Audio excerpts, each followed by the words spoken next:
Welcome to another edition of Franklin Community High School Career Exploration Project. Today, I have with me Miss Nicole Otte, and she is the Director of Workforce Development at Endress and Hauser. Nicole, thank you so much for joining me. Absolutely. Thanks for having me. Happy to help. Like I said, I didn't leave you much of a choice. You volunteered for Endress and Hauser people to talk to people, and I said, how about you? And so kind of painted you in a corner there, but I appreciate it. So your role as Director of Workforce Development there, kind of talk about what it is and maybe even obviously what you do and how you got into that position. Yep, absolutely. I'll maybe start with the how, just because it helps tell the story. So I am a former high school engineering and technology teacher. I taught for 12 years in Columbus, Indiana. And then after that, I moved up to Central 9 Career Center as an administrator and spent 6 years as the assistant director and then the director. And had always worked very closely with Endress and Hauser as a community industry partner, and had worked with them on things like the Community Career and Education Forum, and always had very positive interactions. And they had somebody that was retiring at the end of June 2019, and were curious whether or not I would be interested in making more connections to education, but on the flip side in the industry spectrum. So that's what I've been working on the last year and a half. And I get to connect industry to education. So that's one part of my role. One part of my role is working with future talent into our organization. So I work with K-12, post-secondary. And then I also work on current talent in our organization. So I get to work with people that work in our sales center and our manufacturing centers to help them get in their career paths where they want to go next. So what steps do they need to take to move up in the organization? And then kind of an added bonus is that we had some really great connections already established here in Indiana when I started in the role. So places like Purdue and Rose-Hulman, Indiana State University, Ivy Tech, we already have agreements in place with those schools, plus lots of relationships with other places. But I got to help expand, and I get to continue to help expand these roles with our other locations across the country. We have sales representatives that take our product and sell it. And so they are located all over the country, and I get to help them establish some similar relationships with schools and colleges in their area. So next month, I get to go visit Houston, and I'll get to help them create their own forum in our new campus down there in Pearland, which is just south of Houston, and then get to invite schools and build relationships and partnerships down there as well. I think one of the cool pieces of my job is that I get to work with students and youth, just like I did as a teacher and an educator. And one of the programs that I was most excited about when I first came on was our apprenticeship program that we have for high school seniors. So when they graduate from high school, they are able to apply for our apprenticeship program. In fact, we're having sessions right now. We're sharing that with students across the county, across Southern Marion County as well. But it is a program. Upon graduation, you would apply for it, and it is a 3-year program where you would go to school 2 days a week, and you would get to work with us 3 days a week, and we're partnered with Ivy Tech for that program. And during that 3 years, going to school 3 days a week, or going to school 2 days a week and working with us 3 days a week, you're getting paid. You're getting paid while you're working. We're paying for your schooling. And the biggie win here that most people don't even know is an awesome opportunity is you're getting paid while you're going to school. So how does that happen? I don't know. In my world as an educator, I never learned of anything like that. And I went to school, so it was something you had to pay for. So that's a great opportunity. And then when you're finished with that program, you have your apprenticeship certification through the U.S. Department of Labor. You end up getting the German-American apprenticeship. So there's an opportunity to, if you ever want to down the road or in the future, work with our global institution, our corporate partners across the world. There's an opportunity to do that as well. And then you also earn the associate's degree at the end of that 3 years from Ivy Tech Community College. Then at the end of the 3 years, you're committed to us for 2 years. We're committed to you for 2 years. And then you find your career path. So I'm working with students right now that are in their 3rd year of the program. They're getting ready to exit in June, and they will be launched into their first role into the organization. But then on top of that, too, you have the bonus of potentially, getting tuition reimbursement and working towards a bachelor's degree if that's something you desire. Yeah, it's just a fantastic overall program, and just I can't as an educator, you see it and I see it. I cannot just push this program hard enough. I think it's fantastic for anyone who gets into it. So for your role now and even the past roles that you've had, kind of what led you in this direction and what led you in the direction you have now? And also what kind of educational background do you have? Yeah, so when I was in high school, I thought of a couple of areas that I wanted to go into career. I thought, well, I want to go into medicine, or maybe I'll go into teaching. And at the time when I was in high school, really the only area that I thought of teaching was an option was math. I'm like, I want to teach math. I knew I probably wanted to do high school or middle school teaching if I went that route. But my senior year in high school, I had some extra room in my schedule. And I went to my counselor and said, hey, I want to take some ag classes because I thought it would be fun just to hang out with farm kids. But my counselor said, hey, I really see that you like math and you like science. Maybe you should take some things like mechanical drawing. And I took a small engine class. So I did those my senior year. And my teacher in high school said, hey, what do you think about teaching technology? I was like, never thought of that. Didn't even know it was an option. So a lot of times as a student, you're going to get these recommendations from people, and you really should listen because they see things in you that you may not see in yourself. So for me, teaching technology was way cooler than teaching math. It was something that taught or that changed year after year. Whatever is happening in the world, technology is changing. So what I'm teaching each year is going to change and update and improve. And so I went to school to teach that. I went to Indiana State University and got my degree in technology education. Did my student teaching there in Columbus, and then got hired right there in that same school corporation the following year, and spent a lot of time doing that. I taught high school Project Lead the Way courses. Some of you may be in those for pre-engineering, and really enjoyed it. I even had a couple of other classes that I taught. I did teach a math, so it's interesting that I did teach a pre-algebra class my first semester of teaching because they needed somebody for that.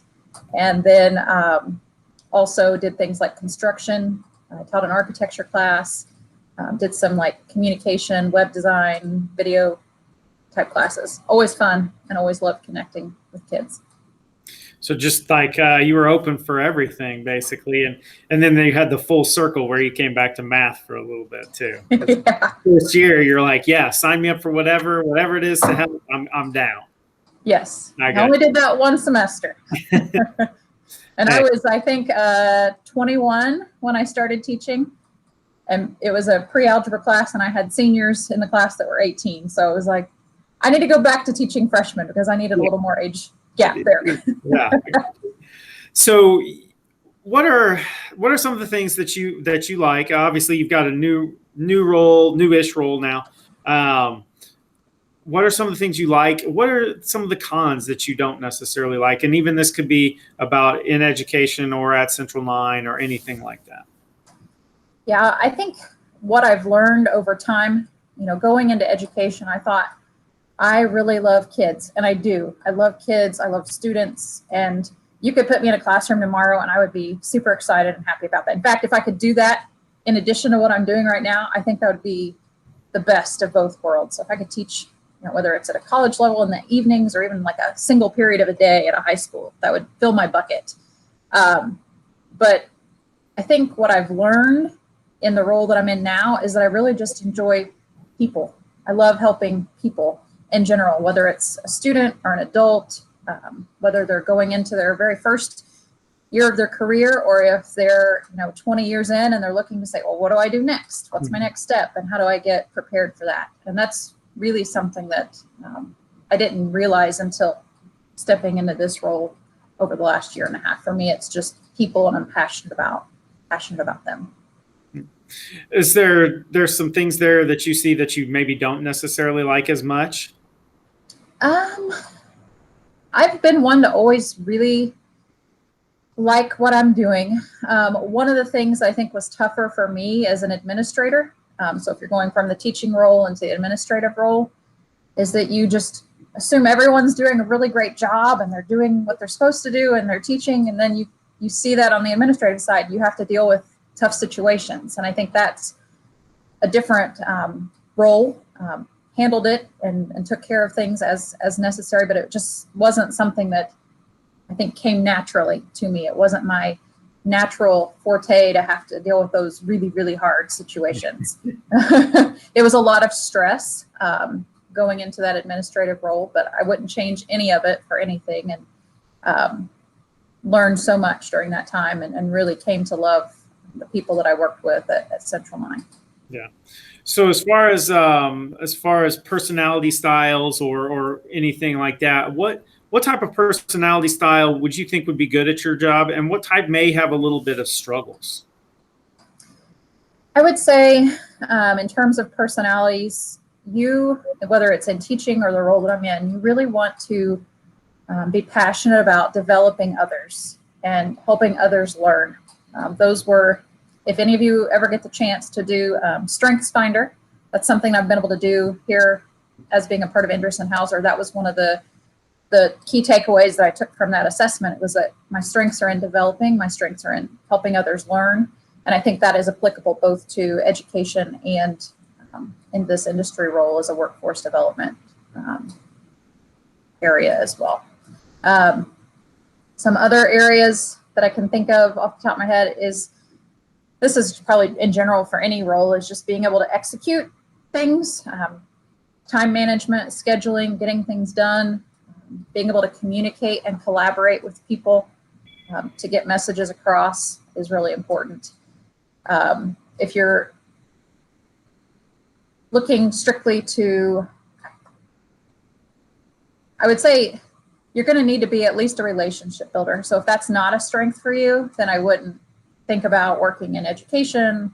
At least in a teacher role, you have to build relationships. And I know with teaching, that's the most important thing, regardless of what your content is. You may be super passionate about a science or a math or a AP or whatever, but if you're not passionate about building relationships with people, then that's going to be a tough sell for you.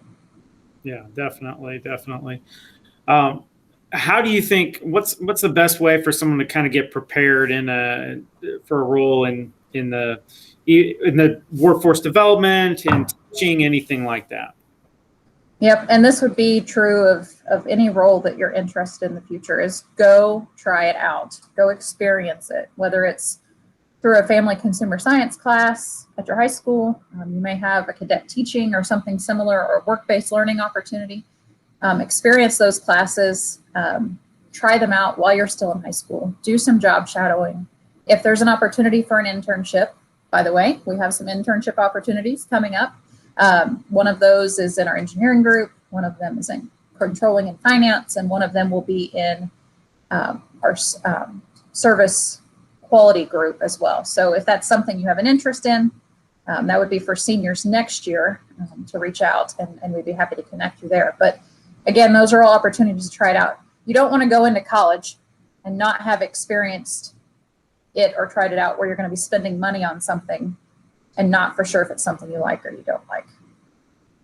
Yeah, absolutely. It's way too much money to just to get a little, do I like this? I'm not sure. Maybe it's too much for that.